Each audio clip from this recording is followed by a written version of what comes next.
पुरुषत्व की प्राप्ति आपके भीतर। पंच पुष्प में से एक पुष्प पारिजात का फूल, जिसको हार श्रृंगार का फूल भी कहते हैं, जिसको शिडली का फूल भी कहते हैं। हार श्रृंगार का फूल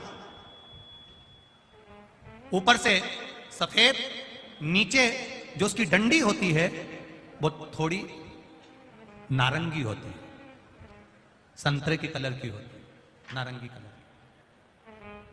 महाराज रात्रि में खिलने वाला ये फूल, रात्रि में जो फूल खिलता है ये पारिजात का, और हार श्रृंगार का जो ये पुष्प है, जिसको हार श्रृंगार भी कहते हैं, पारिजात भी कहते हैं, और कहीं कहीं इसको शिडली का पुष्प भी कहते हैं। ऊपर से सफेद होता है, नीचे उसकी जो डंडी होती है वो नारंगी कलर की होती है। शिव महापुराण का चरित्र कह रहा है, जिस समय पर संतान की प्राप्ति नहीं होती या किसी कारणवश, किसी कारण से हमारे यहां वंश की वृद्धि नहीं होती, तब देवादिदेव महादेव की आराधना पारिजात के फूल से करी जाती है। अब उस पुष्प को चढ़ाने का एक तरीका है, जरा ध्यान दीजिएगा। पंच पुष्प शिव महापुराण की कथा आप लोग सुनने के लिए बैठे हो, बड़ी आस लगाकर बैठे हो, उसको समझिए। पारिजात का जो फूल शिव जी को चढ़ता है, भगवान देवादिदेव महादेव को चढ़ता है, जैसे ये शिवलिंग है, मान लो ये शंकर भगवान का शिवलिंग है, ये जलाधारी है, ये जल नीचे गिरने का स्थान। आप लोगों ने पहले कथा सुनी है ना सबने, आपको सबको मालूम होगा। राइट में गणेश जी का स्थान, लेफ्ट में कार्तिकेय का स्थान, बीच में अशोक सुंदरी की जगह। जहां पर यह शिवलिंग रखा है वो माता पार्वती जी का हस्त कमल, शिवलिंग के रूप में, शंकर भगवान के रूप में यह शिवलिंग है। ऊपर से जो एक एक बूंद जलाधारी नीचे गिरती है वो शंकर भगवान की 5 लड़कियां, जया, विषहरा, शामली बारी, दौतली और देव, ये शंकर जी की 5 बेटियां।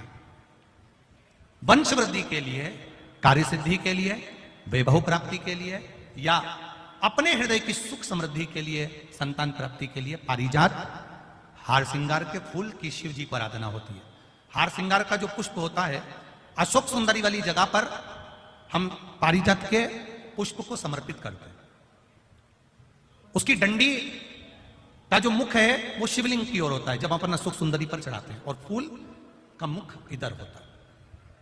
वापिस उसी पारिजात के पुष्प को उठाकर हम माता पार्वती जी के हस्त कमल पर, जो गोल हस्त कमल है, वहां समर्पित करते हैं।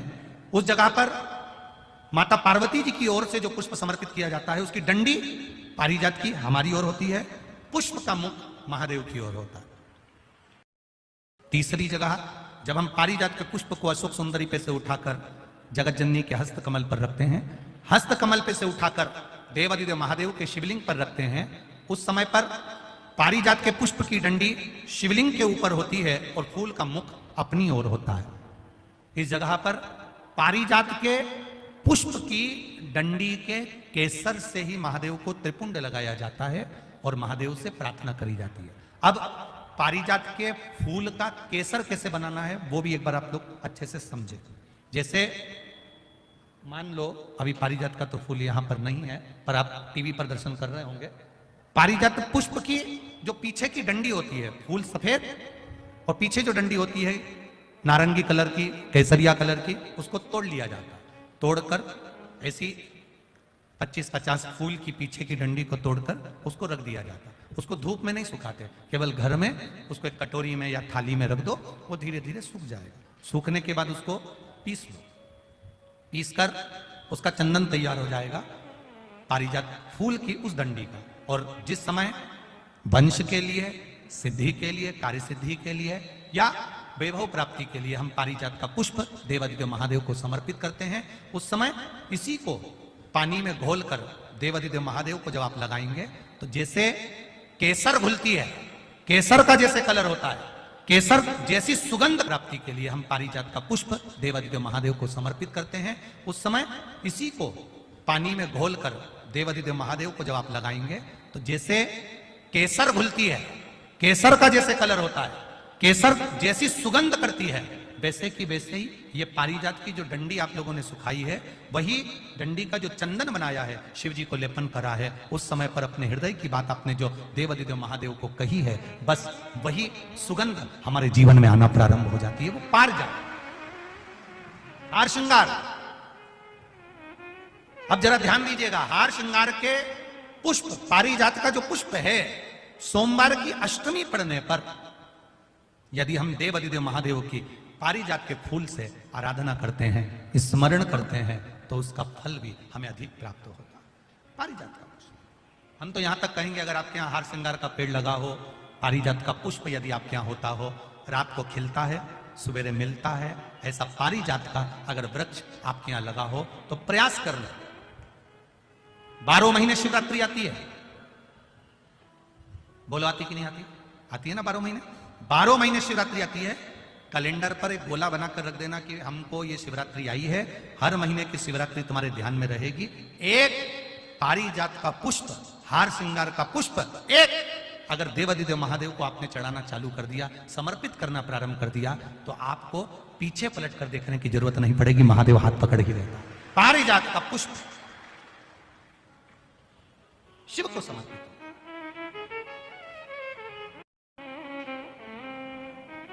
सफेद कलर का पुष्प है, आप टीवी पर दर्शन कर रहे होंगे, केसरिया कलर की, नारंगी कलर की उसकी डंडी है, भगवान शिव को समर्पित।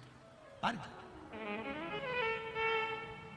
जब हम देवादिदेव महादेव को जल समर्पित करते हैं, भगवान शंकर को जब हम जल चढ़ाते हैं, उस समय पर भी भगवान को, अगर तुम्हारे पास में थोड़ा सा पारिजात की जो डंडी है सुखाई है, आपने पारिजात फूल के नीचे की जो डंडी है उसको तुमने सुखाकर अगर चंदन बनाया है, तो वो चंदन आप प्रतिदिन भी देवादिदेव महादेव को समर्पित कर सकते हो। पारिजात पुष्प। एक बात और हमारे स्मरण में रहे,